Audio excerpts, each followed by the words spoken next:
Les périodes de crise sont souvent des périodes qui sont très favorables aux innovations dans les entreprises et plus globalement dans la société.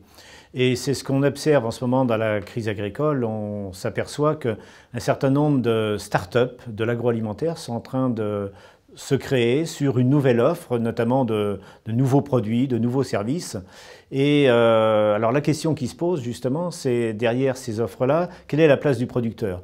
On voit par exemple dans une start-up comme Michel et Augustin, qui sont des gens qui se sont développés à Paris pour faire de la transformation alimentaire, ça paraît incongru, mais ils ont plutôt défini un plan marketing de production laitière notamment, et ils ont fait des accords avec des transformateurs qui vont faire le produit. En fait, eux, ils déclinent une série de recettes et ils vont directement vers le consommateur.